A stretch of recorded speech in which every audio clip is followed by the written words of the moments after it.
ಒಂದು ಹೆಣ್ಣು ಮಗಳು ಮದುವೆಯಾದ ನಂತರ ಗಂಡನ ಮನೆಗೆ ಸೊಸೆಯಾಗಿ ಹೋಗ್ತಾಳೆ. ಅಲ್ಲಿ ಹೆಣ್ಣು ಮಕ್ಕಳಿಗೆ ಒಂದಿಷ್ಟು ಸಮಯ ಅಂತ ಬೇಕಾಗುತ್ತೆ.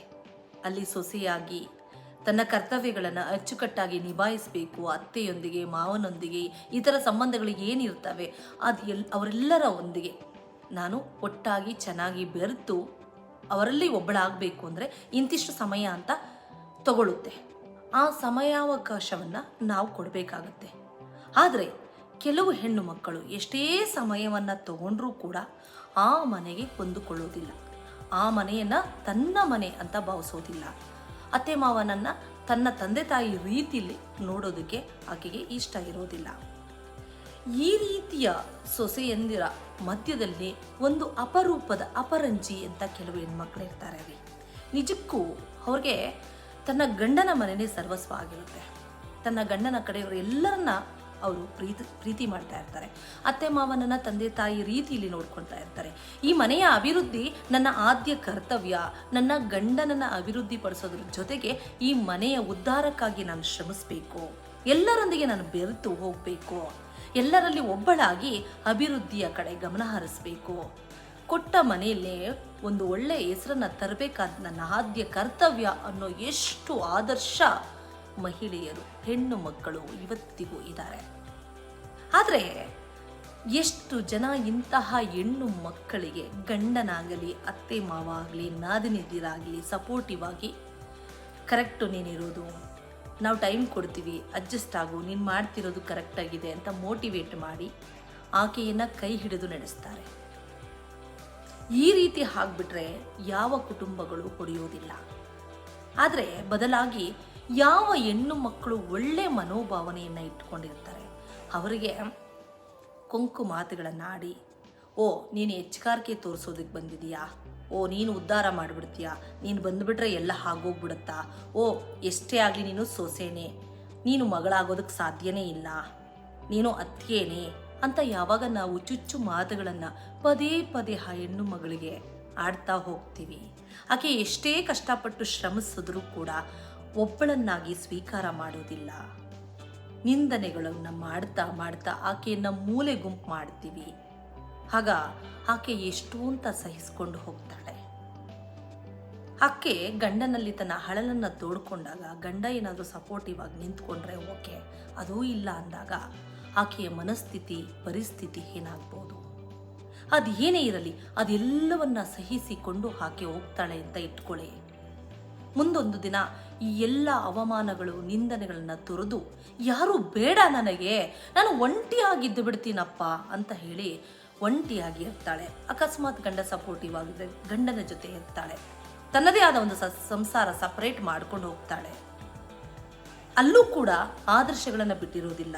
ತನ್ನ ಅತ್ತೆ ಮಾವ ಏನು ಸಂಸ್ಕೃತಿ, ಅವರ ಆಚರಣೆಗಳು, ಸಂಪ್ರದಾಯಗಳು ಇರ್ತವೆ ಅದೆಲ್ಲವನ್ನು ಚಾಚೂ ತಪ್ಪದೇ ಈಕೆ ನಡೆಸ್ಕೊಂಡು ಹೋಗ್ತಾ ಇರ್ತಾಳೆ, ಬೇರೆ ಹೋದ್ರೂ ಕೂಡ.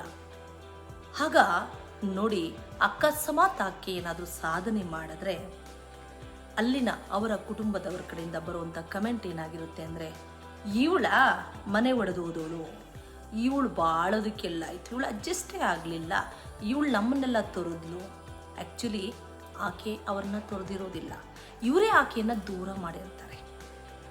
ಆ ನೋವು ಆಕೆಯ ಮನಸ್ಸಿನಲ್ಲಿ ಇರುತ್ತೆ. ಅದೆಲ್ಲ ನಿಂದನೆಗಳು ಬರುತ್ತಾ ಹೋಗುತ್ತೆ.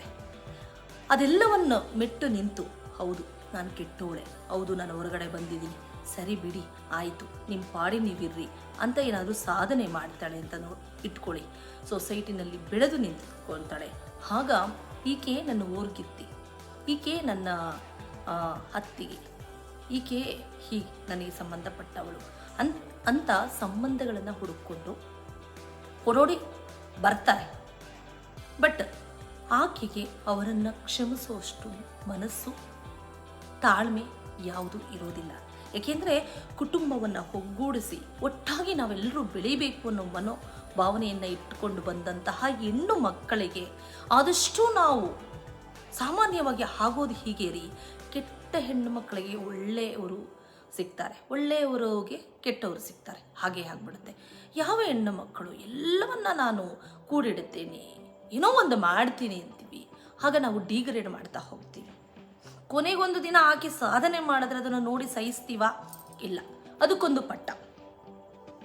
ಅದೇನೇ ಇರಲಿ, ನಾನು ಹೇಳೋದಿಷ್ಟೇ, ಯಾವ ಹೆಣ್ಣು ಮಗಳು ನಮ್ಮನ್ನು ಬಯಸಿ ಬರ್ತಾಳೆ, ನಮ್ಮನ್ನು ಪ್ರೀತಿಸ್ತಾಳೆ, ಮನೆಯ ಸೊಸೆಯಾಗುವ ಬದಲು ಮನೆ ಮಗಳಾಗ್ತಾಳೆ, ಅವಳಿಗೆ ಆ ಸ್ಥಾನಮಾನವನ್ನು ಕೊಟ್ಬಿಡಿ.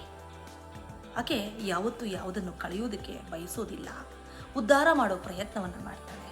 ಒಂದು ವೇಳೆ ನಿಮ್ಗೆ ಅದು ಇಷ್ಟ ಆಗಲಿಲ್ಲ, ಆಕೆಯನ್ನು ತೊರೆದು ಬಿಡುತ್ತೀರಾ, ಮೂಲೆ ಗುಂಪು ಮಾಡ್ತೀರಾ, ಆಕೆ ಬೆಳೆದು ನಿಂತ ನಂತರ ಆಕೆಯ ಹತ್ತಿರ ಹೋಗ್ತಿರಲ್ಲ, ನಿಮಗೆ ಯಾವ ಸ್ವಾಭಿಮಾನವೂ ಅಡ್ಡ ಬರುವುದಿಲ್ವಾ? ಆಕೆಯ ಬೈಗುಳಗಳು, ಒಂದೊಂದು ಮಾತುಗಳು ಅನುಭವಿಸಿರ್ತಾಳಲ್ಲ ಆಕೆ, ಅವಳ ನೋವು ಅವಳಿಗೆ ಮಾತ್ರ ಗೊತ್ತಿರುತ್ತೆ. ಯಾರೊಬ್ಬರು ಮಾತುಗಳಲ್ಲಿ ಅದನ್ನು ಎಕ್ಸ್ಪ್ಲೈನ್ ಮಾಡೋದಕ್ಕೆ ಸಾಧ್ಯ ಆಗೋದಿಲ್ಲ. ಗಂಡ ಒಳ್ಳೆಯವನಾಗಿದ್ದರೆ ಒಳ್ಳೆ ಹೆಣ್ಮಕ್ಳು ಬದುಕಿ ಬಾಳಿ ಸಾಧನೆ ಮಾಡಿ ತೋರಿಸ್ತಾರೆ. ಅಕಸ್ಮಾತ್ ಗಂಡ ಕೂಡ ಕೈ ಹಿಡಿಲಿಲ್ಲ, ತವ್ರ ಮನೆಯವರು ಕೂಡ ಕೈ ಹಿಡಿಲಿಲ್ಲ ಅಂದರೆ ಅಂಥ ಹೆಣ್ಣು ಮಕ್ಕಳ ಪಾಡೇನು? ಯಾಕೆ ನಾವು ಈ ರೀತಿಯಾಗಿ ಯೋಚನೆ ಮಾಡೋದಿಲ್ಲ? ನೋಡಿ, ಪ್ರತಿಯೊಬ್ಬರಿಗೂ ಒಂದು ಇಂತಿಷ್ಟು ಸಮಯ ಅನ್ನೋದು ಇದ್ದೇ ಇರುತ್ತೆ. ಯಾವ ಹೆಣ್ಣು ಮಗಳು ಒಂದು ಮನೆಯ ಬೆಳವಣಿಗೆಗೆ, ಅಭಿವೃದ್ಧಿಗೆ ಶ್ರಮಿಸ್ತಾಳೆ, ಕಾಲಾವಕಾಶ ಕೊಟ್ಟು ನೋಡಿ, ತಾಳ್ಮೆಯಿಂದ ಕಾದು ನೋಡಿ, ನಮ್ಮ ಮನೆ ಮಗಳವಳು, ಆಕೆಯನ್ನು ಸ್ವಾಗತ ಮಾಡಿ. ಯಾವ ಹೆಣ್ಣು ಮಗಳು ಸುಖ ಸುಮ್ಮನೆ ಜಗಳ ಮಾಡಿಕೊಂಡು ತನ್ನದೇ ಎಲ್ಲ ನಡೀಬೇಕು ಅನ್ನುತ್ತೋ, ಆ ಒಂದು ಆ್ಯಟಿಟ್ಯೂಡ್ ಎಲ್ರಿಗೂ ಆಟೋಮೆಟಿಕ್ಕಾಗಿ ಸಮಯ ಸಂದರ್ಭ ಬಂದಾಗ ಗೊತ್ತಾಗ್ಬಿಡುತ್ತೆ. ಅಂಥವ್ರನ್ನ ದೂರ ಮಾಡೋದ್ರಲ್ಲಿ ಅರ್ಥವಿದೆ. ಆದರೆ ಆಕೆಗೆ ಎದುರುಕೋತಾರೆ ಅತ್ತೆ ಮಾವ. ಯಾರು ಜೋರಿರ್ತಾರೆ ಅವ್ರಿಗೆ ಎದುರುಕೋತಾರೆ, ಯಾರು ಒಳ್ಳೆಯವರು ಇರ್ತಾರೆ ಅವ್ರನ್ನ ದೂರ ಮಾಡಿಬಿಡ್ತಾರೆ. ಹಾಗಾಗಿ ಆಯ್ಕೆ ಮಾಡಬೇಕಾದ್ರೆ, ಡಿಸಿಷನ್ ತಗೋಬೇಕಾದ್ರೆ ಅತ್ತೆ ಮಾವ ಅನಿಸ್ಕೊಂಡವರು, ಗಂಡ ಅನಿಸ್ಕೊಂಡವರು, ಭಾವ ಅನಿಸ್ಕೊಂಡವರು ತುಂಬ ತುಂಬ ಯೋಚನೆ ಮಾಡಬೇಕಾಗುತ್ತೆ. ಏಕೆಂದರೆ ಒಂದು ಮುತ್ತು ರತ್ನ ಹವಳನ ಕಳ್ಕೊಳ್ಳೋದು ನಮ್ಮ ದಟ್ಟತನವೇ ಸರಿಯೇ. ಕಳ್ಕೊಂಡು ಆದ ಮೇಲೆ ಪಶ್ಚಾತ್ತಾಪ ಪಡೋದ್ರಲ್ಲಿ ಅರ್ಥ ಇದೆ. ಆದರೆ ಪಶ್ಚಾತ್ತಾಪ ಪಡುವ ಬದಲಾಗಿ ನಿಂದನೆಗಳ ಮೂಲಕ ಮತ್ತಷ್ಟು ತೇಜೋವಧೆ ಮಾಡೋದಕ್ಕೆ ನಾವು ನಿಂತ್ಕೊಂಡ್ರೆ ಸ್ತ್ರೀ ಶಾಪ, ಈ ಸ್ತ್ರೀ ದೋಷ ಅನ್ನೋದು ನಮಗೆ ಮರುಕಳಿಸುತ್ತದೆಯೇ ಹೊರತು ಆಕೆ ಯಾವತ್ತಿದ್ರೂ ಅಭಿವೃದ್ಧಿಯ ಕಡೆಗೆ ನಡೀತಾಳೆ ಅನ್ನೋದನ್ನ ಯಾವತ್ತೂ ಮರಿಬೇಡಿ. ನಿಮಗೆ ಈ ವಿಷಯ ಸರಿ ಅನಿಸಿದ್ರೆ ಶೇರ್ ಮಾಡೋದನ್ನು ಕೂಡ ಮರಿಬೇಡಿ.